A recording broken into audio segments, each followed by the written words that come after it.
Hello again. Again, like I mentioned in the last video, please let me know if this sped up tempo on the videos just isn't your thing. If you don't like it, if the majority of people who reply say they don't like this, I won't do it again.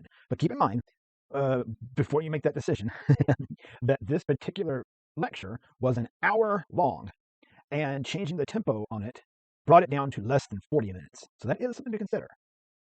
So as it says here, we're going to talk about early modernism, specifically Impressionism and Post-Impressionism. And if you've read chapter 22, you're good. Right? There's nothing additional I need you to read for this lecture. Before we dive in, just like I did last time, I first want to introduce you to a few terms real quickly. First of all is Impressionism. It's a style of painting developed in the late 19th century that focuses on casual subjects, the ability to paint outdoors, and divided brushstrokes to capture the light and mood of a particular moment. Very important movement that's going to launch us truly into the full-fledged modern art. Those two paintings that we talked about of Manet's are considered the first modern paintings. They sort of get that distinction put on them by art historians. Impressionism is really considered the first modern art movement. In plein air. This is a French term, a French expression that means in the open air, which is used to describe the act of painting outdoors. Then there's Japonism. Japonism is essentially the term that is applied to the French fascination with all things Japanese, which specifically emerged in the second half of the 19th century and as such is very influential on the art made of the time. And then Post-Impressionism. That's a general term that's applied to various personal styles of painting that were developed from about 1885 to 1900 in reaction to Impressionism. All right, so then let's talk about Impressionism. So you have to understand what's going on in the late 19th century in France. There were, at this time, some key developments that happened in the late 19th century that contributed to the formation of the Impressionist movement. Amongst these was photography, which, by the way, it's the 19th century that photography was invented. Your book goes into that, and I will certainly suggest that you read up on that. I don't have time to get into it in this lecture. I just don't have time to. Just understand that photography has just become a thing. It became a thing in the late 1830s, like 1839 is around about when photography is invented, rather. By the late 19th century, photography has become faster and more affordable. It's still, as you can see in this photograph that's here on the slide, it's still in black and white as it's a silver gelatin process, so there's no color yet, but still it had become faster and more affordable than it had previously been. Then we talked a little bit about this when we were talking about realism, but modern life at this particular moment was on the move. It allowed artists to look at the world in new ways. It was on the move. It was industrialized, and it provided more leisure time. Those are all things that we mentioned when we were talking about realism as well. Then there was the invention of oil paints in tubes. Right, that was a new thing. Before this, artists had to make their own paints each time by crushing up and grinding different pigments and mixing that with different sorts of vegetables oils. This, now that oil paints can be manufactured and mass-produced and sold in stores and tubes, this now allows for artists to go outdoors and work because the paint is going to stay safe and wet inside the tube. Whereas if you were before this, if you were having to mix up your own paints, you had that amount of paint that you had mixed up and you needed to use it indoors because if you took it outside, it could dry while you were trying to work with it. When we talk about photography, right? Photography really created a crisis for artists. It provided an inexpensive mechanical process that could make realistic representations of the world, right, of the people, places, and things in the world that could be seen. And so this drew patrons away from painters at the time. And as a result, painters and artists in general had to began to question their own legitimacy and had to come up with new ways of painting that photographs couldn't offer. So things like color, because photographs couldn't have color at the time. So artists began using these highly saturated, bright colors in their paintings. They could offer, these artists, and you recall, if you think back to Manet, he was already thinking about this, paint on a canvas, right? A photo couldn't offer the texture or the sheen of paint on a surface. A painter could say, I am offering you an object, right? A thing that is something other than just an image on a flat piece of paper. And a painting can show how the artist sees the world. The argument that the artist of the time would have made was that a photo could only give you the reality that was immediately in front of it. And that was it. Right? That was all that a photograph could give you. That would be at least the argument touted by the artists and painters who are in crisis mode and are trying to survive. Right? Impressionism comes along at this particular moment in time. And Impressionism, as I mentioned a moment ago, becomes the first modern art movement. I would make a note of that if I were in your shoes. It was the direct progeny of realism and was formed by a loosely organized group of artists who were very influenced by Millet, Courbet, Manet, those realists that we talked about before. They began meeting and exchanging ideas in local bars and taverns, and this one particular artist, Claude Monet, emerges as the leader of the group. That's because understand the Impressionists are going to be making some paintings that look like nothing that's accepted into the salon at this time. So there's a society that comes together and funds the first Impressionist exhibition in 1874, because again, they were working outside of the salon system. And there were 8 of these Impressionist exhibitions. They called themselves the Salon of the Rejected, which I've always loved that particular term, the Salon of the Rejected. There were 8 of them between 1874 and 1886. They, again, like I said, operated outside of the salon system. And since they did that, and since patronage was very limited as a result, very few of these artists achieved any financial success in their lifetimes, with really only Monet, Degas, Renoir, and Cassatt, who are, a couple of those we're going to talk about, but not all of them.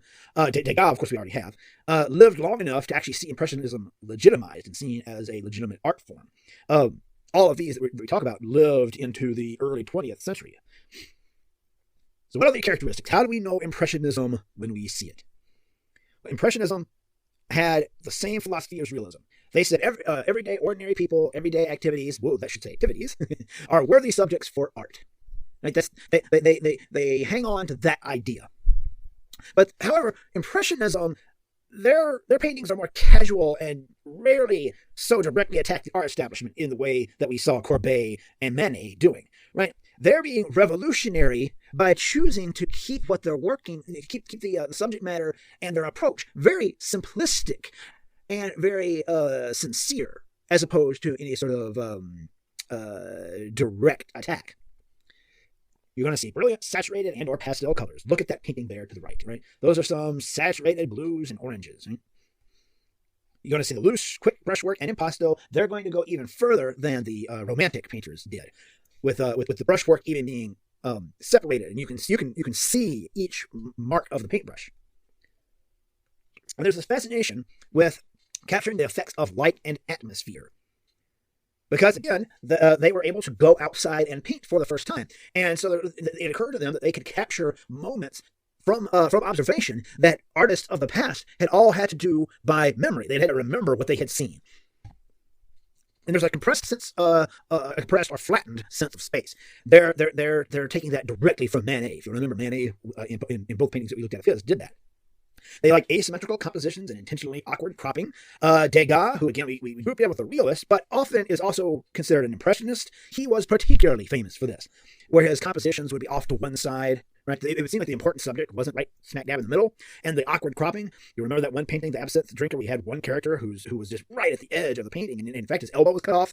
And then in the painting that we looked at of the ballet rehearsal, there was the man who was playing the violin, and he was sliced in half by the left side of the painting. And they wanted to demonstrate the way that modern people saw the world. For them, that meant that they wanted to portray a particular moment or impression of a scene rather than highly detailed representation. Right? They wanted to paint what their eyes saw, not what their minds knew about what they saw. They say, look, in the modern world, modern human beings, we move quickly. Right? We have places to go, things to do. Right? We take the world in quick moments and impressions. We don't sit still long enough to observe and gather every tiny little detail that comes into our eyes. Instead, according to the Impressionists, we get a quick understanding of what we look at, and then we move on, right, in our everyday lives. For that matter, also, in the case of something like this painting that we see here on the slide, right, painting that moment, what the artist is looking at is only going to stay that way for a brief moment, because very soon, whether this is a sunrise or a sunset, you'll find out soon because we'll look at this painting, that sun's going to move, and this whole scene is going to look very different in just mere moments. So he has to capture it quickly in order to get what he's seeing in that particular moment. So again, our sort of de facto leader of this group, who is the main person that we'll look at as an example of Impressionism, is French painter and a founding member of the Impressionist movement, Claude Monet. He was the most consistent practitioner of Impressionist ideas in the recording of quick perceptions of the eye. Like, he kept that stuff up for his entire career. When other artists in the Impressionist movement moved on to other styles or other approaches to painting, he never did. He stayed true to the Impressionist goals. He was an innovator of in plein air painting, that term that I gave you at the top of the lecture. He would often go out, as we'll see in a moment, and do a series of several paintings of the same outdoor scene, but he would do it, excuse me, in different light and in different weather conditions. That was the kind of stuff he was fascinated with. So here we are. This is this painting, Impression Sunrise, by Claude Monet in 1872. This painting was included in the first Impressionist exhibition, and it's from this painting that the Impressionists get their name, the Impressionist, this Impression Sunrise. It was actually an insult that was lobbed at them by a critic who came into the Salon of the Rejected, this first show of the Impressionists, and saw this painting and thought, what is wrong with these people? They don't know how to paint. They want us to take them seriously, but look at the way they're just slapping paint on there. And he took this title, Impression Sunrise, and he called them a bunch of impressionists. But again, remember the Impressionists, like I mentioned before, they discussed their ideas in taverns and bars. That's where they would hang out. And that can kind of give you an indication of the type of guys they were. They were exactly the type to hear this insult that was thrown at them and decide, you know what, that's exactly what we are. We're Impressionists. And so that term comes from this. And again, in this, you can see all the hallmarks of Impressionism. It's a great painting to go to if you ever need to explain the characteristics of Impressionism. We see those bright colors, right? The saturated blues and saturated oranges. The fact that there's not really a black anywhere in that painting. In fact, Monet rarely uses black in his paintings. Now, again, this is always a confusing thing. So we get to this time, and there's an artist named Manet, and there's an artist named Monet. A way that I always it worked for me to remember and keep the two of them separate is that Manet, with an A, uses black, B-L-A-C-K, in his paintings, and Claude Monet uses black. Monet uses no black in his paintings. The dude just refused to bring black into the mix. He would find other ways of getting the dark colors that he needed, like these dark blues that you see in some of these places here. Right, so he's competing with photography. He's trying to give the art-going public something new, something that the photograph can't give them. So these saturated colors, these very quick and very loose brushstrokes, the brushstrokes that are so loose, in fact, you can make each one of them out. Right? He's not even trying to blend or hide them whatsoever. And there's that insistence upon capturing a fleeting moment in time, an impression of what you're looking at, rather than a highly detailed, true-to-life representation of what one's looking at. And there's the effects of the weather, right? He's trying to capture not so much necessarily the very specific place that he's looking at, this harbor that he's looking at sunrise, but more he's trying to paint the effects of the light and the fog and the effect that has on his eyesight. And he can only do that because, again, there was now oil paint in tubes, and he could go out and paint in plain air. In fact, this is a painting done by Manet, and you can see, if you look around, there's some black in that. Manet brought black into his paintings. This is a painting done by Manet of Monet in his little studio boat. He would just go out on this boat, float out to a spot, anchor, and just paint whatever he was looking at. I also mentioned that he was particularly famous for doing series of paintings of the same subject outdoors, but in different light and in different weather conditions. He'd go out at sunrise, sunset, the middle of the day, a foggy day, a rainy day, whatever, and paint the same scene over and over. Like here, where he's painting the Rennes Cathedral in 3 different stages, right? Where the sun is in different places, and in the case of this last one, it seems like it's either foggy or rainy, right? It's a very gray day, right? And just trying to capture how the light and weather change things. And again, that's something that's really only now possible to be able to capture that stuff in the moment because paints are in tubes. Now, there are so many Impressionists, and I absolutely love the Impressionists, and I would love to spend time going through many, many more of them. But I don't have the time. I didn't, however, want to just stop with Claude Monet. I didn't want to just give you Monet and not touch on any of the others at all. So I figured, let me go for one of the women in the group, because there were some women in the Impressionist group. Berthe Morisot, in fact, Berthe Morisot. I always struggle a little bit with her first name. Because for a long time I had a teacher who called her Berthe Morisot, and I only later learned it was Berthe. So I struggle, my tongue stumbles over that one sometimes. But anyway, she was, again, a French painter, and she was one of the original members of the circle of painters in Paris who became known as the Impressionists. She was there from the beginning. And yet, it wasn't until much more recent years, I'd say in like the last 40 or so years, that she's gotten the respect that she was due. Now, she was a member of bourgeois society. You can kind of tell by the way she's dressed there. She was upper middle class, and as such, she had to receive her training at home by instructors that were hired by her parents. Because again, it's bourgeois society. Bourgeois society put a lot of draconian ideas about the separation of public and private spheres, and men were to participate in the public sphere and women were to participate in the private sphere. So she couldn't go out and go to school and learn to paint like the men could. She had to be trained at home. And she was also unable to go into the cafes and the nightclubs where the men of the Impressionist group met to discuss their ideas, because she was considered a high-class lady. And it would have been unladylike for her to go into those bars and nightclubs. That was where the women of lesser reputations were expected to be seen, and that was okay. She, on the other hand, bourgeois society, she could not be there.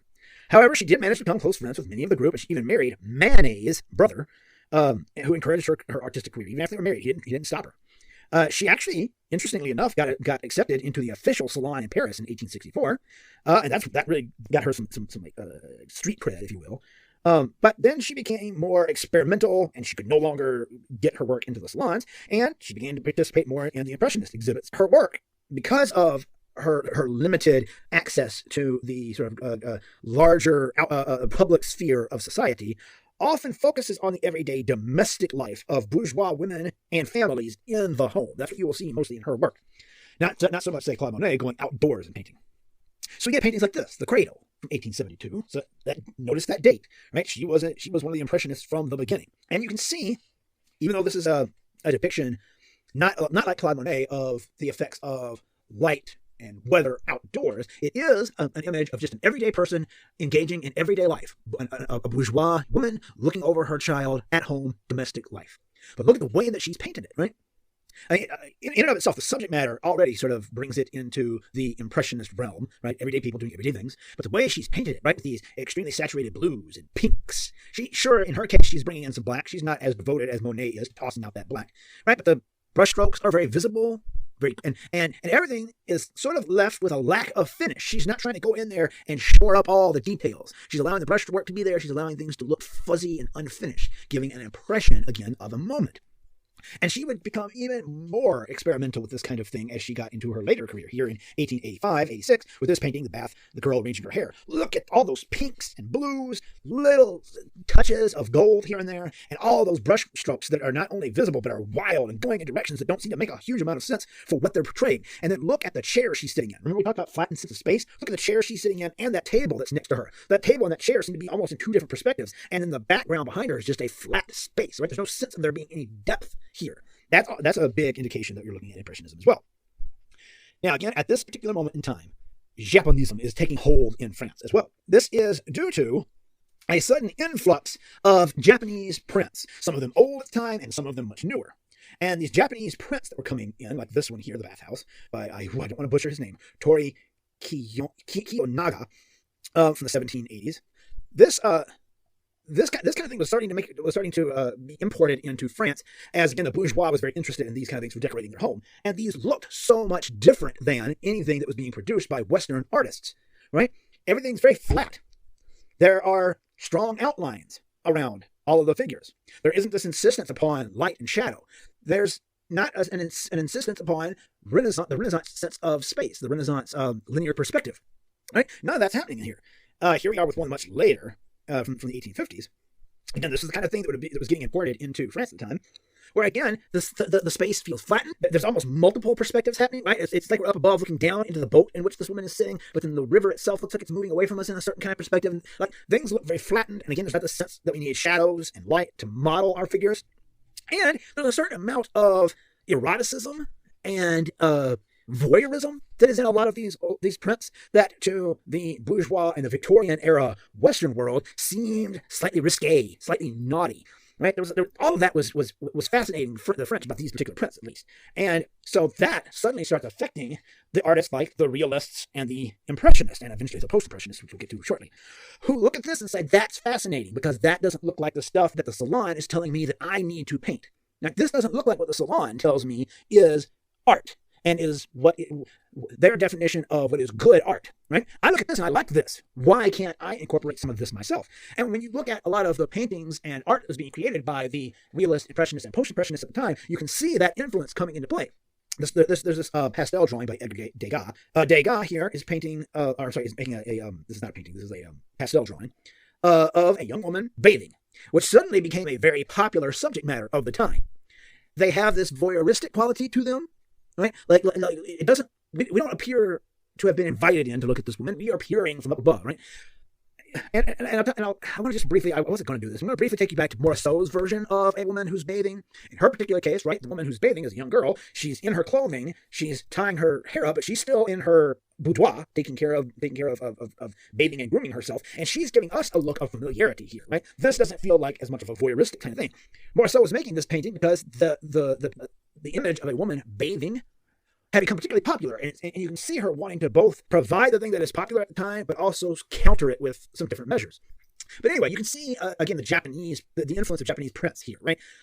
Degas still kind of hung up a little bit on the academic training that he had gotten. So he is modeling the figure, right? So we get the sense of where light is hitting the body and where shadow is on the body. But look at the flatness and the strange sort of up above looking down angle, right? But then you come over to like this, this picture and this little, well, these two pictures, I guess, that are sitting over here on the table to our right, and they don't seem to be in the same perspective as the table that's almost flipped up straight, as if we were way above looking down on the whole thing. And so that's the influence of those Japanese prints, as is these outlines that you can see around the figure of the woman, right? She's been outlined. That's a big influence of those Japanese prints, as well as, again, that sense of eroticism, that sense of voyeurism, right, that they're seeing in these Japanese prints that are coming in, and they want to incorporate that. So they're combining in the case of Edgar Degas here, his Western training with the new ideas that the Impressionist group are coming up with how color and the capturing of a quick impression of a moment, as well as the lessons that are being learned by observing Japanese prints that are on the market now in France.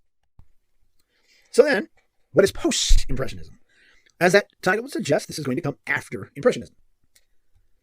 In the 1880s and 1890s, what we can now call the post-Impressionists were a group of many artists who admired and were influenced by the ideas and techniques of the Impressionists, but who wanted to advance the style. They felt like Impressionism hadn't gone far enough, that it stopped just short of what it could be. So post-Impressionist artists combined the Impressionist traditions of loose, separated, and thick brushwork, vibrant colors and modern subjects, with new concerns and new compositional structures. These artists didn't form into any sort of organized groups. However, their approaches, we can say, fit essentially into either one of two philosophies. There were those who felt, well, I didn't need to pop up both, but fine. There were those who felt that Impressionism should be more analytical. And for that, you'll get artists like Cezanne, Seurat, and Signac. We're not going to look at Signac, but I probably shouldn't have kept him on there. Cezanne and Seurat we'll look at for sure. And then the second group are those who felt that Impressionism didn't allow for the expression of emotions, like the artists that we'll look at, Van Gogh and Gauguin. Now, you should, in the philosophies of those two groups, you should hear a very familiar argument happening. Impressionism should be more analytical. Impressionism should be more emotional. It's the same argument that the neoclassicists and the romanticists were having with each other. The post-impressionists liked what the impressionists were doing, but they felt like they had gotten too far away from it, and they weren't making art, at least in their minds, that felt like it meant something. So we come to the post-impressionists, and you get artists such as Paul Cézanne and Georges Seurat, who we'll look at shortly, who painted in these highly analytical styles that explored structured compositions, multiple viewpoints within the same painting, and even in the case of the pointillists, scientific theories of color, while sticking to the impressionist brushwork and things of that nature. The other group has artists such as Vincent van Gogh and Paul Gauguin, and they focus on the use of expressive brushstrokes, like the brushstrokes should look like you are feeling them from the heart. They think about, rather than analytical value of color, they think about the emotional value of color. How do certain colors make us feel? And abstraction of forms as a means of expression of personal ideas and emotions. On the left, again, analytical. On the right, emotional. We'll look at the analytical approach first. We'll look at Cézanne and Seurat. So Paul Cézanne, again, I want to reiterate that the post-impressionists were never the more organized group that the impressionists were. Right? These are several artists who each were working in his own personal style that art historians later have sort of lumped into post-impressionism, right? To give sort of a blanket term for what they were doing. Paul Cézanne here, he is working in a very highly analytical style. He wanted to take impressionism and make it something that perhaps could be taught in the academies. Not by making it something that would conform to academic rules, but something that might at least have a technical aspect to it. And that technical aspect could be something that could be taught and refined and things of that nature. And so what he does is something like this painting here, Still Life with Bottle and Apple Basket, that he painted between 1890 and 1894.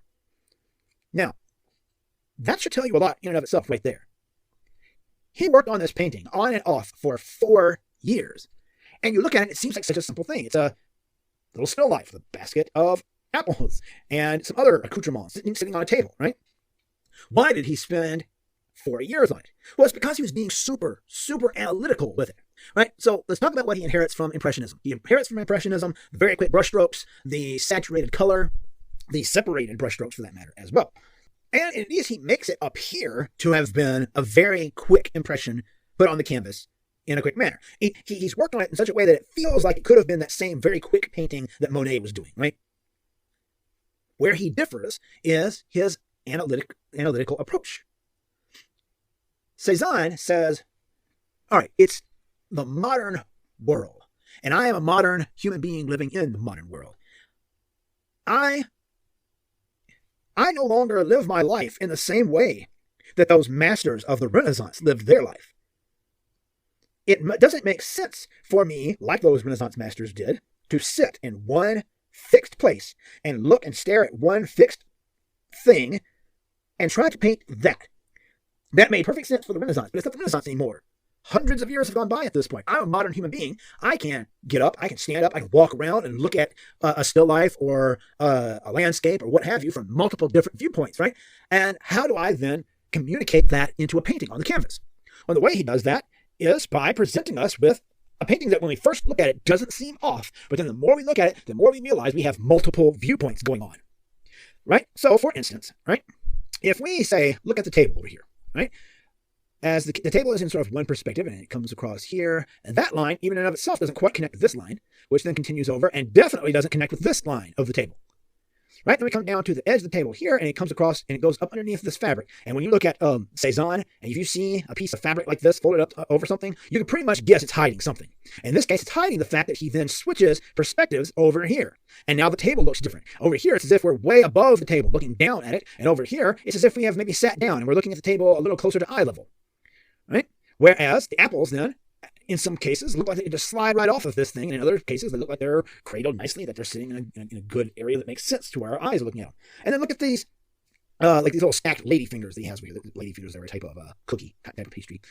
Where the ones down here that are stacked all kind of look like they're at eye level, and then suddenly these two almost look like somebody stuck, I don't know what, like a wedge underneath them to make them stand up a little straighter. Like they suddenly look like we're standing way above high looking down at them, where the others are all kind of at eye level. And then even the plate that they sit on has two perspectives, where one side, again, looks like we're above the plate looking down, and then as we come around over here, it looks like we're looking at the plate a little more like we sat down and we're closer to it. And if we watch where this line would connect, it doesn't connect with where this line would be going. It would continue up this way.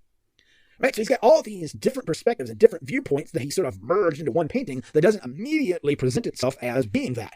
One immediately looks at it and everything seems right until one starts to really look at it. And then you start to notice these little inconsistencies that are happening within the painting.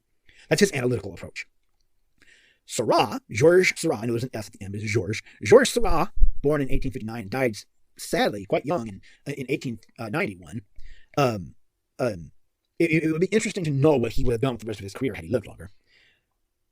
What you need to know most about him is that he is the innovator and the leader of the Pointillism group. Pointillism was a type of post-impressionism that, again, Georges Seurat was the innovator of. And Georges Seurat wanted to take an analytic approach to painting that was going to be scientific-minded. And what he believed he could do was put small dots of pure color on the canvas, and then if he collected them closely enough, our eyes, the optical illusion would be that our eyes would mix those colors for us. So what do I mean? Well, this is the painting he is most famous for, a Sunday afternoon on the island of Le Grand Jacques that he painted between 1884 and 1886. This painting is huge. If you ever get the opportunity to see it, the people who are closest to us in the foreground are larger than life size. It's a really, really big painting. And it's executed in what he called Pointillism. All right, we have to get really close to appreciate what he's done. When you get really close up on one of Seurat's paintings, you see that the way he has executed these are these tiny little dots. And again, given the huge, gigantic size of this painting, and that what we were just looking at only takes up this portion of it, right? The amount of work and effort that had to go into that. But look at these individual dots of colors, individual dots of pink, individual dots of blue, individual dots of orange, and individual dots of yellow next to individual dots of blue in order to, in his thinking, when we got away from it, our eyes would mix that yellow and blue and make green, things of that nature, right? Like, I always particularly like the little monkey right here, the way that he painted this, with just a few, with, just these dots, these little tiny dots of paint. None of them are getting mixed into one another, because what he believed, and he was right to a certain extent, what he believed is that our eyes would, and our brains, for that matter, would mix these colors together, and if we got enough distance from the painting, we wouldn't see those dots at all. He was right in that our eyes do kind of mix the colors, right? We do see here a big green field, even though there are lots of little dots of yellow and little tiny dots of blue if you get closer to it. But we also still kind of see the dots. We can see the structure of the painting, even at a distance, right? The whole thing feels like it's, I don't know, gritty or sandy, because we can still see those little tiny dots of color. That's pointillism. Now, if we look at the expressive approach of, in our case, we'll look at Van Gogh and Gauguin. Vincent van Gogh. Van Gogh. I've heard so many different pronunciations. I'm going to go with Van Gogh.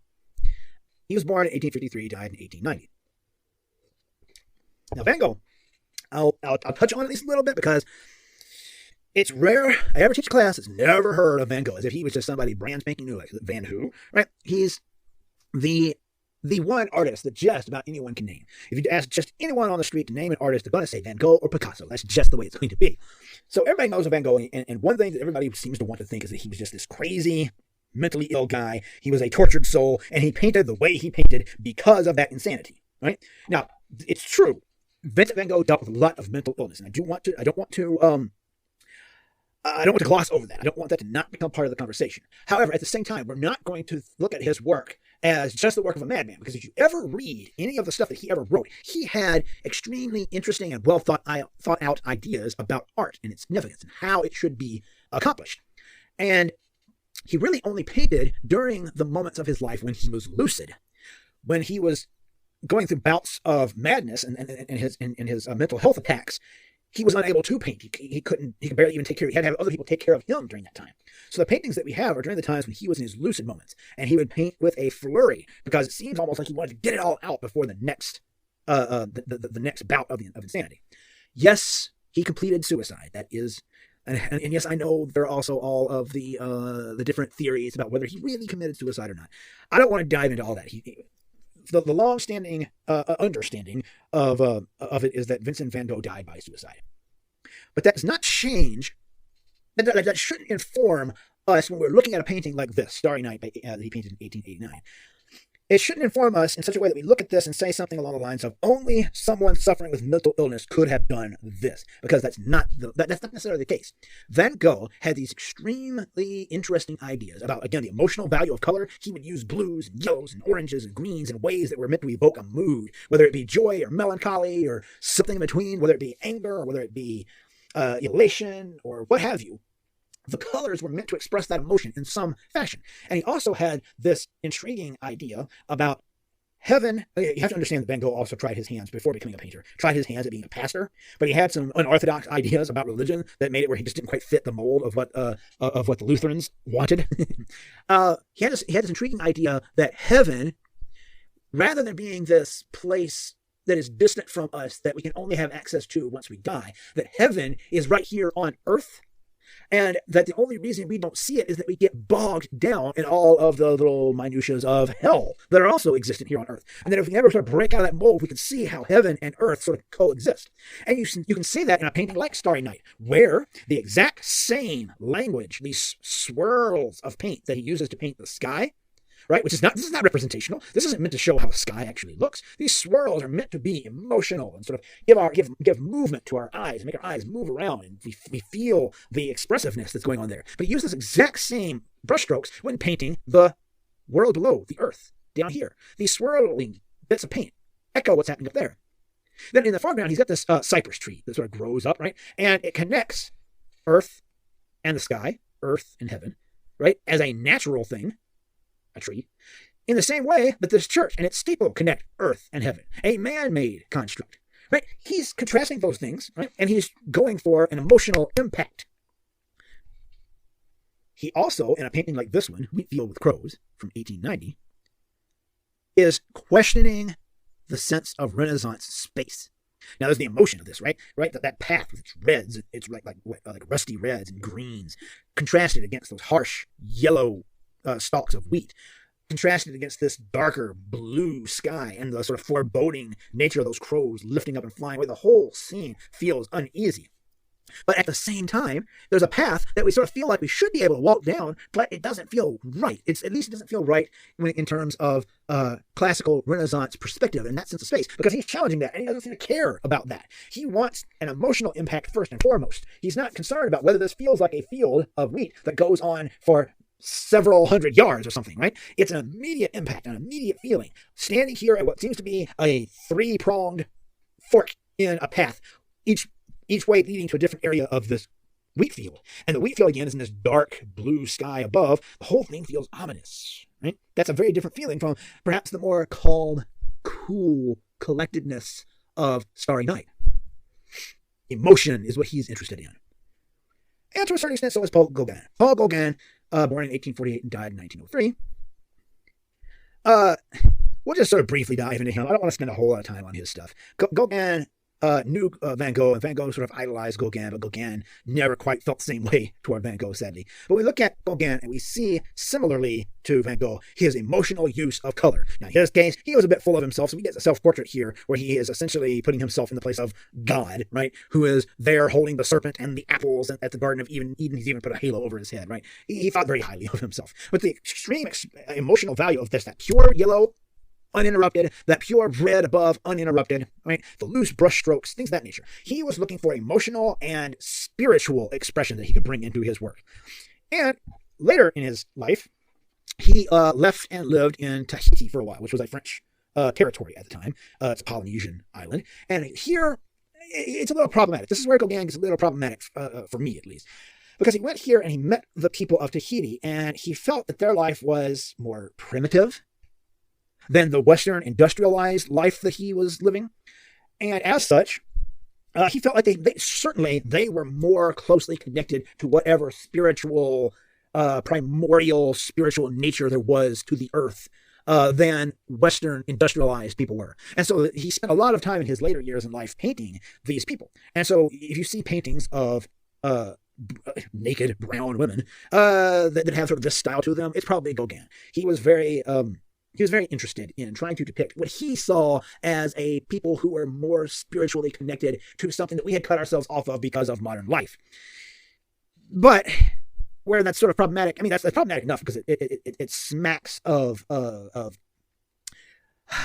certain type of racism, at least a primitivism. But then the fact that he's not making these paintings for the people that he's making these paintings and sending them back to France because he knows France is in love with stuff like this. They love stuff coming out of Asia that looks primitive, that looks orientalist, if you remember that term that we talked about some number of weeks back at this point. And that's his audience. So he's still painting these women in these what are meant to be, if not sexually, if not sexually come hither kind of look to them. There is at least a certain eroticism in showing these naked brown women to the white male art buying population back in France. All right, so we'll leave it there with Gauguin. Next time you hear my voice, I'll be talking about modernism in the 20th century. All right, take care.